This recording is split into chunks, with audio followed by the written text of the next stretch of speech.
ইংল্যান্ডকে হারিয়ে ইন্ডিয়াকে টি-20 ওয়ার্ল্ড কাপের ফাইনালে তুলে রোহিত শর্মার চোখে জল এবং চোখে জল আসাটা স্বাভাবিক।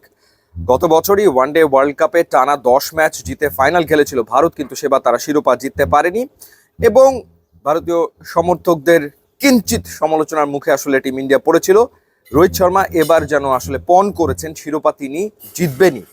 দারুণ দুটো ইনিংস ব্যাক টু ব্যাক। অস্ট্রেলিয়ার বিপক্ষে 92 রানের একটা ইনিংস খেলার পর ইংল্যান্ডের বিপক্ষে তিনি 57 রানের একটা ইনিংস আসলে খেলেছেন এবং সামনে থেকে নেতৃত্ব দিয়ে দলকে ফাইনালে নিয়ে গেছেন। আলাদা করে বলতে হয় সূর্যকুমার যাদবের 47 রানের ইনিংসটার কথা এবং পান্ডিয়ার যে কেমিও 23 রানের, জাদেজা করেছেন 17 রান, যার কারণে 171 করেছিল 7 উইকেটে ইন্ডিয়া। এবং 10টা বছর লেগে গেছে, 10 বছর পর আবারও টি-20 ওয়ার্ল্ড কাপের ফাইনালে উঠেছে।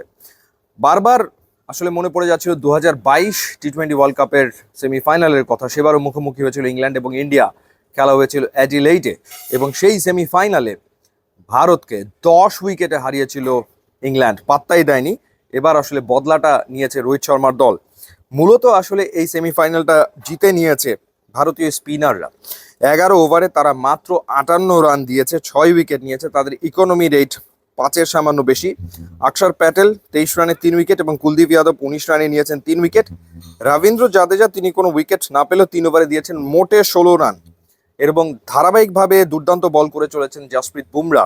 তিনি 2.4 ওভারে 12 রানে 2 উইকেট নিয়েছেন। ইন্ডিয়া যখন 171 রান করলো তখন মনে হচ্ছিল যে ইংল্যান্ড হয়তো বা হাড্ডাহাড্ডি একটা লড়াই করবে, কারণ এই মাঠের গড় রান ছিল আসলে 165 এবং জস বাটলার আর রোহিত শর্মার এক অদ্ভুত মিলের গল্প আসলে ছিল। মানে দ্বিতীয় সেমিফাইনালের আগ পর্যন্ত মিলটা ছিল আসলে অবিশ্বাস্য।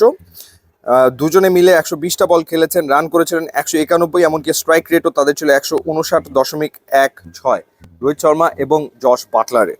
কিন্তু জস বাটলার যখন আউট হয়ে গেল তখন আসলে ইংল্যান্ডের ফাইনালে খেলার সম্ভাবনাও সত্যিকার অর্থে শেষ হয়ে যায়, কারণ আর কেউ সেভাবে করে দাঁড়াতে পারেনি।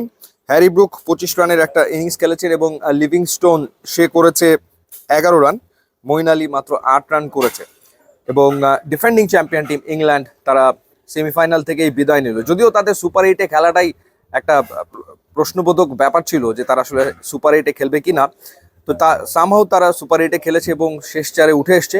কিন্তু এবারের জার্নি তাদের শেষ হয়ে গেল শেষ চারে এবং ভারত আরও একবার টি-20 ওয়ার্ল্ড কাপের ফাইনালে এবং তারা প্রায় অলমোস্ট 11 বছর ধরে কোনো শিরোপার দেখা পাচ্ছে না। এবার আসলে শিরোপা জিতে মরিয়া রোহিত শর্মা, বিরাট কোহলিরা। বিরাট কোহলি এখন পর্যন্ত কোনো বড় ইনিংস খেলতে পারেনি এবারে টি-20 ওয়ার্ল্ড কাপে। ফাইনালে আসলে বিরাট কোহলি একটা দুর্দান্ত ইনিংস খেলতে পারবে কিনা সেই প্রশ্ন আসলে থেকেই যায়। তো দেখাই যাক রোহিত শর্মা এবং বিরাট কোহলি ভারতকে এবার শিরোপা এনে দিতে পারেন কিনা।